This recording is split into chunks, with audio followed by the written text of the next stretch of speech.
مباراة في قمة العفانة، حاجة قذرة قذرة قذرة. يعني انا حاسس ان انا قاعد بتفرج على ماتش بيختبر اللحظة اللي انا هنهار فيها، اللحظة اللي انا هفقد فيها اعصابي، اللحظة اللي انا هشتم فيها.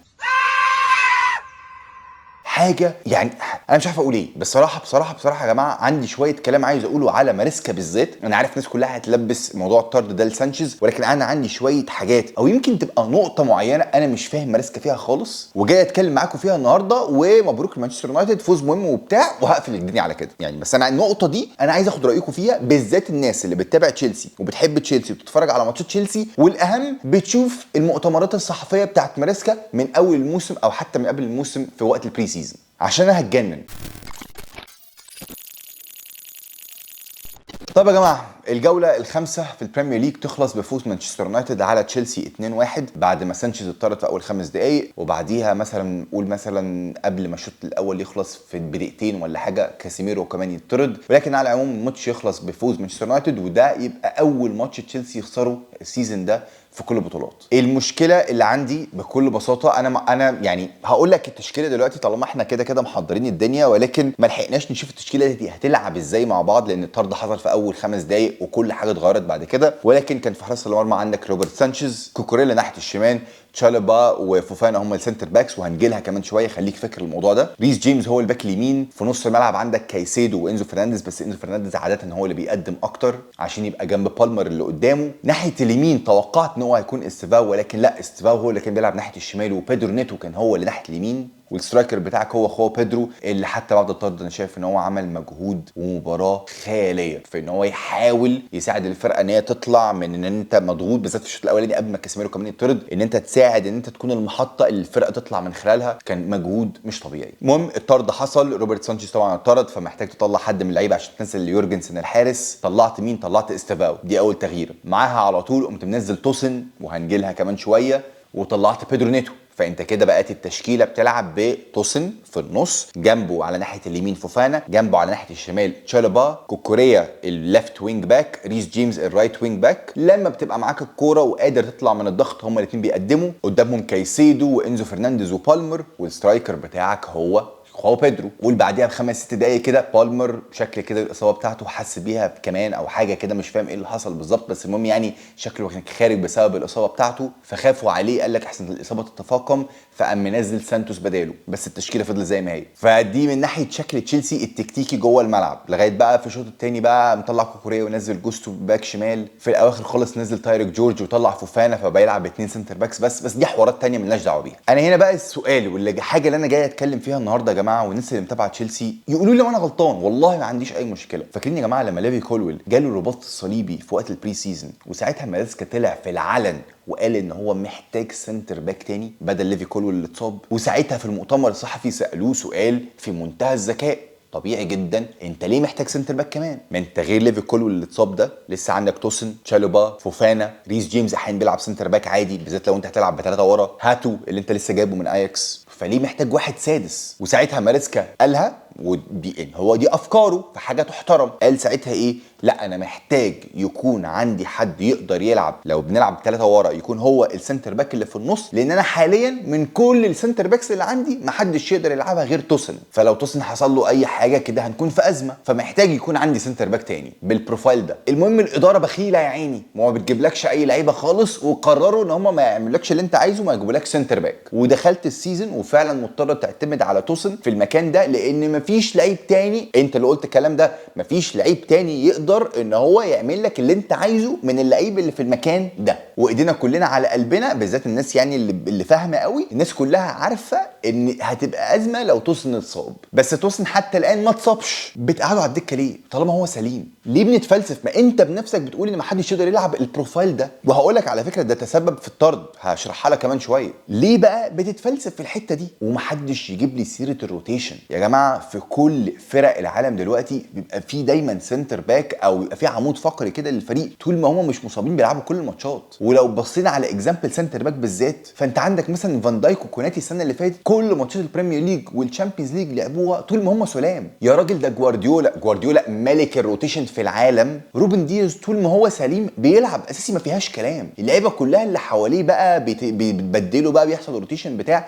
لكن هو عارف ان البروفايل بتاعه في روبن دياز ده حاجه، هو بيقدم لي حاجه ما فيش اي حد تاني يقدر يقدمها لي. فطول ما هو سليم هيلعب، لما يبقى يتنيل يتصاب نبقى نشوف ساعتها. وبلاش يا سيدي، انت مش عايز تستنى لغايه لما يتصاب فبتحاول تمانج الدقايق بتاعته، قررت تعمل لها مانج قدام مانشستر يونايتد في الاولد ترافورد وهم عندهم ضغط ابن لذينه، والرئيس النادي موجود في المدرجات وكله بيقول لك ان روبن اموريم لو خسر الماتش ده وما عملش نتائج كويسه لغايه ماتش ليفربول في الانفيلد غالبا هيمشي، فالضغط كله على النادي، فاللعيبه هتبقى نازله بتاكل النجيله. قررت تريحه في الماتش ده، ما فكرتش مثلا انت عندك ماتش في نص الاسبوع ولكن اللعيبه عادي هترتاح لان هو ماتش في الكاراباو كاب ان شاء الله حتى نخرج، بس انت بتلعب فرقه في الدرجه الثانيه ولا الدرجه الثالثه. بلاش. اكيد الفتره اللي جايه في الدوري يا سيدي هيبقى عندك ماتشات اسهل من كده بكتير تريح فيها توسن. طب انا ليه محمود قوي ان توسن ما كانش بيلعب وهو ده اللي تسبب في الطرد؟ طبعا غير غباء سانشيز، ده حوار انا مش محتاج ان انا اتكلم فيه، لان اي حد بيتفرج على كوره بقاله يومين عارف ان التدخل ده ما كانش ليه اي 30 لازمه وبوظ الفريق خالص وبوظ شكل الفريق.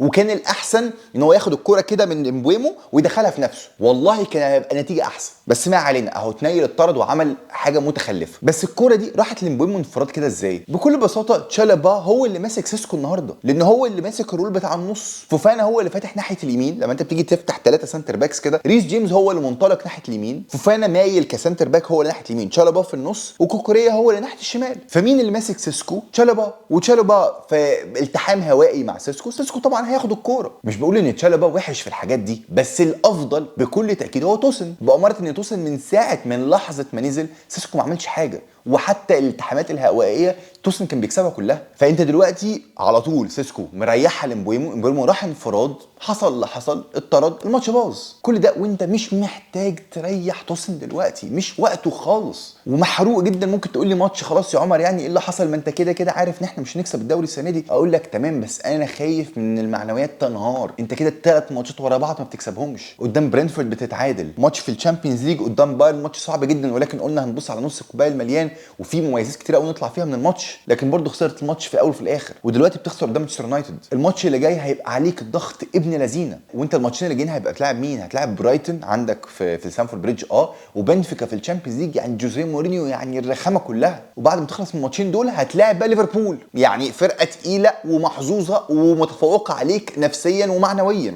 فحرفيا انت ممكن في خلال الاسبوعين 3 اللي جايين دول الموسم يضرب منك تماما. ومانشستر يونايتد مش مخيف بجد كنا ممكن نكسبه يا جماعه. اول ما كاسيميرو اتطرد منهم الفرقه باين قوي ان انت لو بتلعب فول تيم معاها تكسبها في الاولد ترافورد عادي. فبصراحه انا متضايق، انا مش هكدب عليكم يا جماعه، انا شايف ان هي خساره ملهاش اي 30 لازمه. انا كنت متخوف من الماتش ده بشكل اكبر لان انا كنت حاسس ان يونايتد هيبقى نازل شكله احسن من كده بكتير، ولكن انا شفت فريق لو انت كنت تجنبت المصيبه اللي انت عملتها في اول 5 دقايق دي كنت عادي جدا ممكن تكسبه في ملعبه عادي، او على الاقل تتعادل معاه. وربنا يستر. انا برضو ما اعرفش بالمر اصابته هيبقى شكلها عامل ازاي، هتطول مش هتطول، هم مثلا مش مصاب قوي بس هم خافوا عليه لما بدا يتوجع، مش عارف. يورجنسن لما نزل كحارس مرمى انا شايف ان هو كان كويس بس برضو ما طرحش عليه بهجمات كتير. الجون الثاني برضو بتاع مانشستر يونايتد كان مستفز قوي، فكره ان انت لوك شو طالع بياخد هو الكوره بيريحها لكاسيميرو ومفيش اي حد تاني من لعيبه تشيلسي طالعين معاه، يعني حرفيا انت جوه الطيار ده بتاعتك فدافع بشكل افضل من كده. لكن ما علينا، يعني من ناحيه مانشستر يونايتد فهو فوز مهم جدا بقى ليهم هم، واعتقد ان اموريم هيحاول يستغل الموضوع ده نفسيا مع اللعيبه. قدرنا احنا نرجع تاني للفوز على ملعبنا، اللعيبه كانت بتقاتل حتى لما موضوع كاسيميرو ده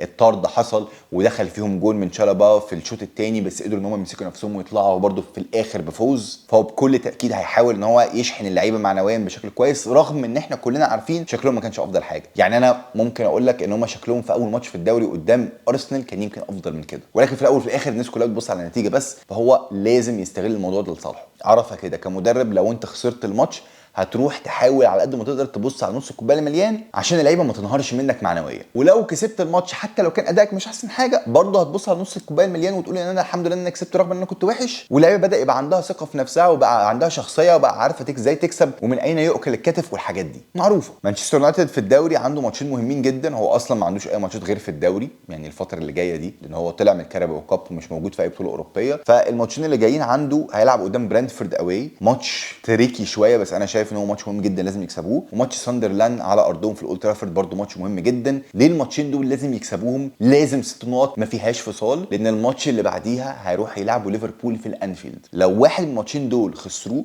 او مثلا خسروا وتعادلوا او حاجات زي كده، وراحوا ليفربول في الانفيلد شالوا بقى سكور ولا حاجه، او حتى خسروا بس بشكل وحش زي ما برضه خسروا من سيتي 3-0 مثلا، ما اعتقدش ان اموريم هيكمل، ما اعتقدش ان هو هيكمل بعد اللحظه دي. فهم محتاجين يكسبوا قوي الماتشين دول، بحيث ان هم حتى لو راحوا ليفربول وخسروا الماتش بس حاربوا وحاولوا ان هم يبقوا شكلهم كويس في الماتش، ممكن تعدي سليم على اموريم ويكمل مع النادي. بس على العموم هنشوف ايه اللي هيحصل. مش عارف لو انا طولت في الحلقه دي ولا لا، حتى مش شايف والله كام دي، انا حاسس ان انا صدعت من الماتش والله. فانا خلصت الحلقه هنمنتجها دلوقتي على طول وهننزلها في اسرع وقت. فلو انت بتتفرج على الحلقه دي وعجباك وحابب ان احنا نكتر اكتر من حلقات تشيلسي والبريمير ليج وكل حاجه، اي افكار عندك اكتبها لنا تحت في الكومنتات. بس الاهم من كل ده تعمل لايك وشير وسبسكرايب. الحاجات دي حقيقي بتحمس الواحد ان هو يكمل، وبتساعده كده معنويا ونفسيا بعد ما يفسدوا تشيلسي تصلحوه انتوا. وشكرا جدا لكم على المتابعه. كان معاكم عمر حسين، سلام.